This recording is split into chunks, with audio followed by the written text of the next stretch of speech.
يومية فريق راسينغ بيضاوي.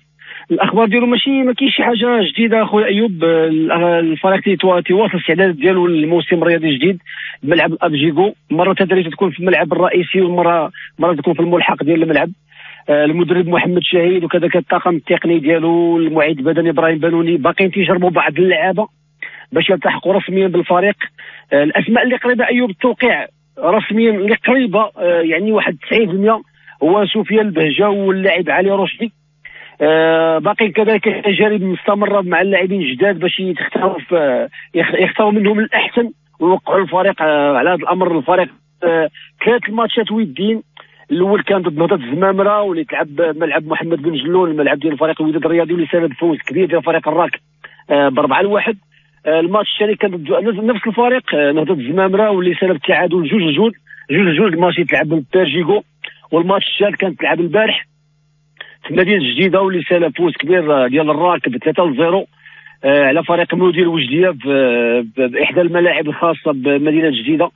هذا الماتش المدرب محمد شاهد جرب بزاف اللعابه. هذا الماتش الثلاثه اللي كانوا تقريبا نفس المستوى وجرب تقريبا واحد 23 لاعب منهم اللي كانوا لاعبين رسميين واللاعبين اللي كانوا اللي جاوا جداد. الماتشات اللي عرفوا التألق ديال علي رشدي سفيان البهجه انس التقناوتي حمزه مجدي وكذلك اللاعب محمد العبوزي. البرنامج الاسبوعي ديال الفريق هذا الاسبوع هذا غتكون حصه اليوم مع 4 بملعب بيرجيكو. 3 كذلك حصه. هذا الماتش الحصص كلهم ايوب مع 4 بيرجيكو تيكونوا جروب اللي فيه الفريق الرسمي اللي سال معهم ذاك العام. بعض اللاعبين اللي بين المستوى ديالهم غيكون مع فريق راسينغ بيضاوي وجروب واحد اخر تكون لعابه جداد اللي باقيين يديروا لي تيست مع المعد البدني ابراهيم بانوني ولا جروب تيكون مع محمد شاهد ولا جروب تيكون مع المدرب حراس مجيد. اللاعبين اللي غادروا الفريق ايوب بصفه نهائيه كاين محسن الربيبي اللي مشى للشباب السوالم. عماد الرقيوي وعتيق شياب اللي مشاو ليوسف برشيد داروا عقد ديال عام مع فريق يوسف برشيد. يوسف حقوري اشرف الزاهر حمزه بن قدور اللي غيبدلوا الاجواء ديال الفريق من بعد لعبوا بحال دابا حمزه بن قدور لعب موسم واحد في فريق راسينغ بيضاوي. اشرف الزاهر كان عنده 3 سنين في الراك كذلك يوسف حقوري. بعض اللاعبين ديال الامل اللي تا هما داخلين في الاستعدادات والتجارب مع المدرب محمد شاهد.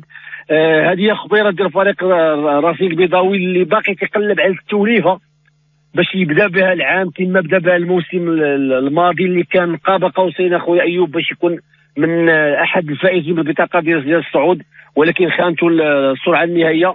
ما كاينش تغيير على الطاقم التقني باقي محمد شاهد باقي بانوني باقي مجيد باقي نفس التركيبه. كاينه خاليه كثيره في فريق راسينغ بيضاوي ايوب على شكون اللعابه اللي غيسينيو رسميا في هذا الاسبوع هذا. يعني هذا الاسبوع غيكون حاسم في تدريب فريق راسينغ بيضاوي يعني اللي عنده في رجليه واللي غيوقع عليه محمد شاهد وكذلك بالرؤيه الكبيره ديال عبد الحق مندوزه. يعني راك عارف راسينغ بيضاوي تيتشاوروا مع مندوزه بزاف باش يعرفوا اللعاب اللي غيسيني وغيكون اهل باش يهز التوني ديال فريق راسينغ بيضاوي خويا ايوب. المعد البدني ابراهيم بانوني تكلم على مجموعه من المعطيات بخصوص مرحله الاعداد. استمعوا ليه. كاين هناك اختبارات للاعبين الجدد باش يمكن لنا نديروا واحد الانتقاء ديال جهد العناصر ديال الاقسام ديال الهواة وتدعيم الفريق. سد هذاك الثغره اللي كاينه حاليا في الفريق. حاليا الحمد لله رقمنا بواحد المباريات حبيه كلهم كانوا ايجابيين وبدينا منهم واحد لونسينيومون غادي تكون مجموعه افضل من الموسم اللي فات. وهادشي اللي كنتمناو لا الطاقم التقنيه ولا السيد الرئيس باش يمكن لنا نقوموا بواحد الموسم استثنائي ونحققوا الصعود من يدينا قبل من ظهور الوباء. كيف كيعرف الجميع بان الفريق كان كيحتل المراتب الاولى والتحليلات الايجابيه اللي كانت اللي اثرت على الفريق. جميع اللاعبين كيتوفروا على معنويات مرتفعه ومتحمسين من باش يحسنوا الوضعيه ديالهم لا البدنيه ولا التقنيه. كاين هناك عمل جماعي كنقوموا به بطريقه صحيحه.